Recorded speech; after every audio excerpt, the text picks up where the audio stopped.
I don't think you need to have any type of budget for web marketing or online marketing. I think we live in an extremely incredible time where everything is free, and you should completely take advantage of that. All you need is good instincts and an Instagram account and like an email address and maybe a MailChimp campaign, and you can really take over the world. So I think with all of our stuff, I always say value first. Don't try to get people to pay attention to you just because, it's your company and you think it's important. Always be saying, what can I give back to the customer? What's going to make them interested in this? What's going to help them?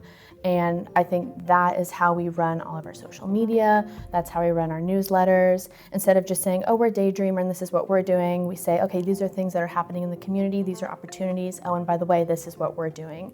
So just always trying to keep the customer at the center of it and making sure that we're giving them something so that they will, in turn, even open the newsletter, because that's a huge privilege when you think about the short attention span that people have nowadays.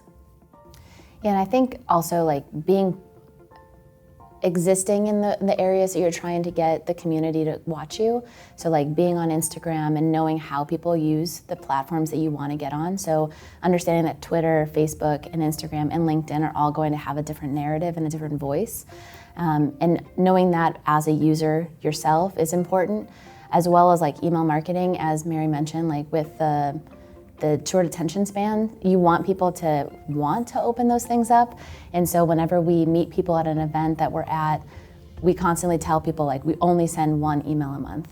We're not gonna bog you down. We're not going to harass you every day, every week. You're not gonna keep seeing our emails because it's annoying. We feel it ourselves. We live on email as well. We're part of newsletters that just constantly spam us. And so when we're thinking about a way that we can put all of the value in one thing, that way people only have to scroll through one thing a month and it has all of the information, what we're up to, local opportunities, any new blog posts, any new videos, any new events that we have going on that month, targeting that audience so it's a value first. We don't have any money going into MailChimp as of right now, but once you start cultivating more of an audience, you do have to start growing that and budgeting for it. Same with our website. We try to stick with a very cheap version and we develop a lot of the stuff ourselves. So we don't have anybody designing our website. We are learning all the tools that we have to really know how to market. Yeah, just being thoughtful in what you do and what you say, and being completely unafraid to utilize all the free resources that are out there, and don't think you have to come in with $2,000 just to do something substantial. I mean, you can just make really cool graphics and have something interesting to say in the caption, and you'll get engagement because people don't know if something costs, $2,000 versus $0. Like, there's so many great resources, so you don't have to do that.